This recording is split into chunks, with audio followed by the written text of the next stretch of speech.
na ndani ya hiyo wiki vimerekodiwa vifo 304. Hazifanikiwi kwa kiwango kikubwa kulingana na hali za kiusalama. Mafunzo haya ni mahususi kwa ajili ya kuwazalisha wanaepidemiolojia. Tanzania na nchi nyingine za ukanda huu zinapaswa kufanya nini? Ni kuwa na sera ya pamoja.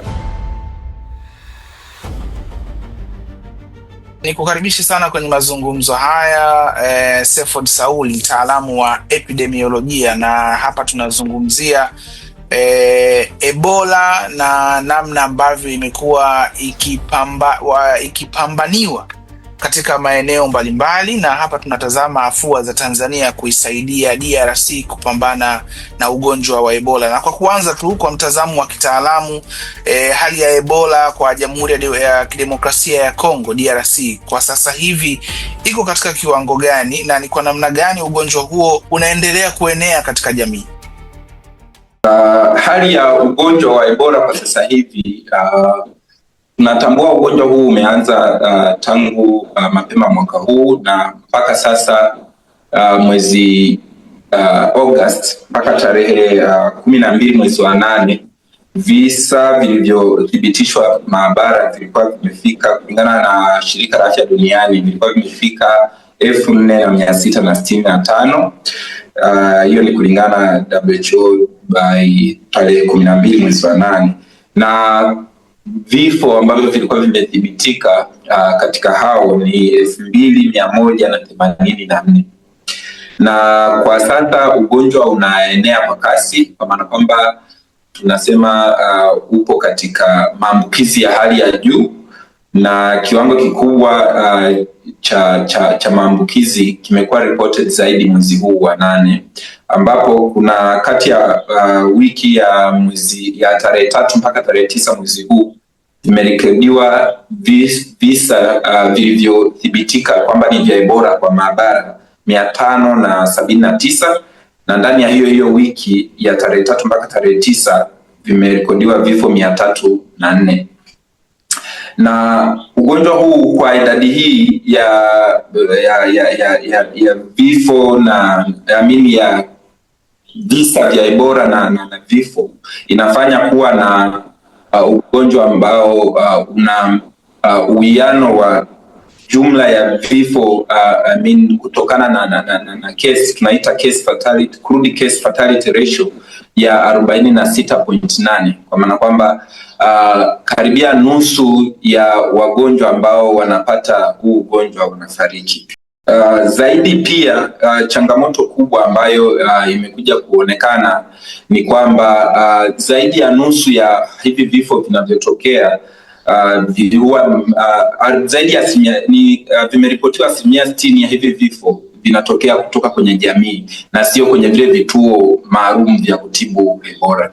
Kwa hiyo ndio hali kwa ufupi ya hali ya Ebola katika Jamhuri ya Kidemokrasia ya Kongo. Ni changamoto zipi kubwa za kiafya, kijamii, kiusalama na kimazingira ambazo DRC inakabiliana nazo katika kudhibiti Ebola, na ni kiasi gani changamoto hizo zinaathiri juhudi za kudhibiti mlipuko?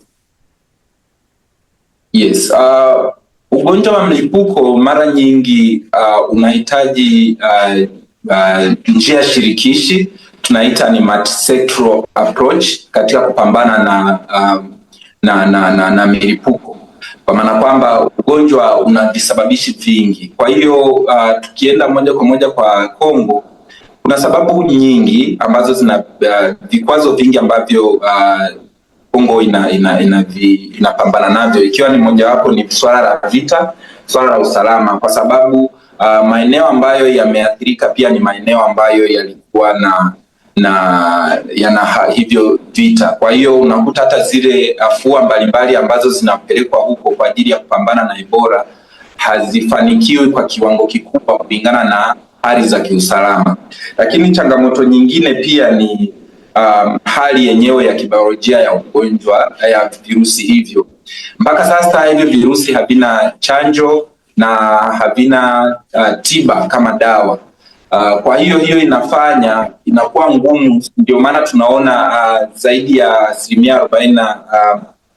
46% wote wamefariki, wale ambao walikuwa ni wagonjwa. Kwa hiyo hiyo ni changamoto kwa sababu ni aina mpya ya ugonjwa tofauti na ile Ebola ambazo zimekuwa zikiripotiwa hapo awali. Na changamoto nyingine ni elimu na kukosekana kwa ujumuishi wa wanajamii katika kupambana na elimu duni na kukosekana kwa ujumuishi wa jamii katika kushiriki katika afua hizi za kupambana na Ebola, kwa sababu kama tunakumbuka kuna visa ambavyo baadhi ya jamii waliweza kuchoma vile vituo vya kudhibiti vya kutibu wagonjwa, na hii inatokana na dhana potofu ambazo zinasambazwa, lakini vile vile jinsi jamii inavyopokea hizo dhana potofu. Kwa hiyo hizo ni baadhi tu ya changamoto ambazo zinaweza wanapambana nazo. Tanzania imekuwa ikichukua hatua gani katika kuisaidia DRC kukabiliana na Ebola, na hatua hizo zina umuhimu gani katika kuzuia ugonjwa huo kuingia au kuenea nchini Tanzania?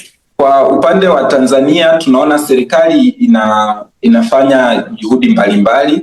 Kitu cha kwanza kwenye kupambana na ugonjwa huu tuna zile njia shirikishi.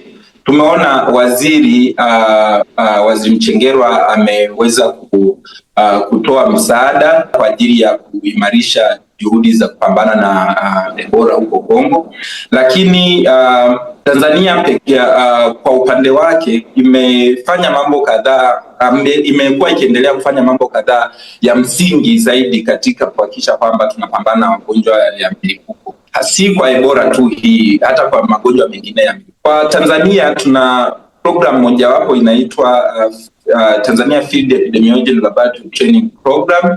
Hii ni program ambayo iko chini ya Wizara ya Afya, kitengo cha epidemiolojia, ambayo huwa inatoa mafunzo ya frontline, tunayaita mafunzo ya kwanza au ya mstari wa mbele, na ya intermediate, mafunzo ya kati, na advanced training ambayo ni masters program, ambao pia mimi ni mnufaika mmojawapo wa hizi program. Mafunzo haya ni mahususi kwa ajili ya kuwazalisha wanaepidemiolojia ambao wanakuwa wana uelewa na experience za kuweza kushiriki kwenye kupambana na magonjwa ya milipuko. Kwa hiyo Tanzania katika kutoa haya mafunzo pia wapo wataalamu ambao wengine pia wapo katika afua hizo huko DRC, na wamekuwa wakishiriki katika kusaidia hizo afua mbalimbali. Lakini vile vile kuna maafisa ufuatiliaji katika kila mikoa, na hasa katika mikoa ambayo ni jirani, na vile vile imeendelea kujenga uwezo wa maabara na wataalamu wa maabara pamoja na wataalamu wa afua mbalimbali za udhibiti wa magonjwa katika mikoa hiyo. Na hii ni kuweka kwa mfano maabara ya vinasaba kule Kagera, mkoa wa Kagera, na kutenga pia vituo maalum kwa ajili ya kudhibiti magonjwa hayo ya milipuko. Kwa hiyo hizo ni afua mbalimbali chache ambazo, na jinsi ambavyo Tanzania tumekuwa tukiweka mifumo thabiti ya kufuatilia. Na kwa kuongezea kwenye swala la ufuatiliaji hili, serikali ina kila mkoa ina maafisa ufuatiliaji ambao wanashirikiana pia na maafisa mbalimbali especially kwenye afya za msingi, kwamba hospitali kuja kwenye uongozi wa afya wa mkoa, wa wilaya na mkoa. Wataalamu wote wapo na wakufuatilia taarifa zinazotumwa kwenye mifumo mbalimbali ya kuripoti magonjwa haya na masuala mengine yanayohusiana na milipuko. Kwa kumalizia sasa, tutazame kwa kuzingatia mwingiliano wa watu, biashara na usafiri katika Afrika Mashariki, Tanzania na nchi nyingine za ukanda huu zinapaswa kufanya nini kwa pamoja ili kuimarisha mifumo ya afya na kuwa tayari kukabiliana na ugonjwa huu wa Ebola? Kama tunavyofahamu, magonjwa hayana mipaka. Magonjwa yanavuka mipaka, na sisi tunaishi kama ndugu, na ugonjwa huu umetokea kwa wenzetu ambao ni moja ya members kwa ambao ni wa Jumuiya ya Afrika Mashariki.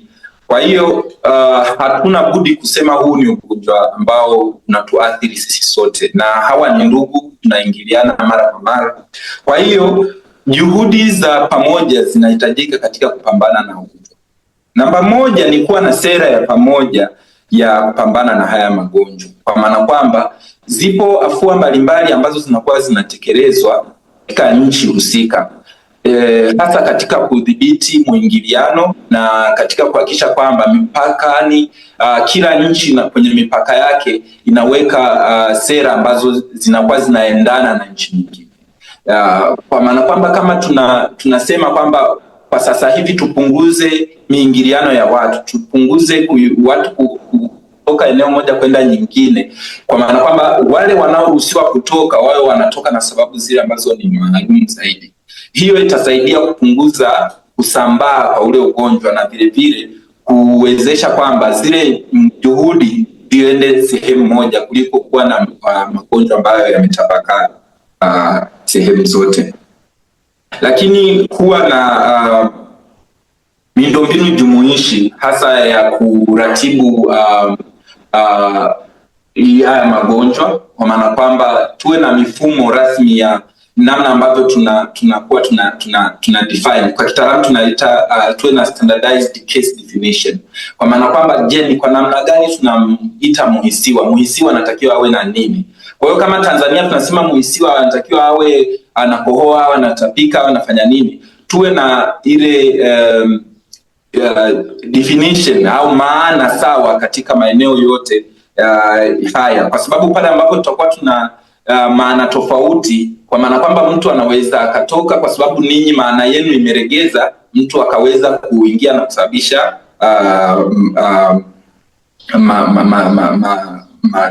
kusababisha hayo madhara ya maambukizi ya ugonjwa. Lakini vile vile kuimarisha mfumo wa surveillance wa kuratibu magonjwa haya, na mfumo huu ni katika kuboresha hasa mafunzo.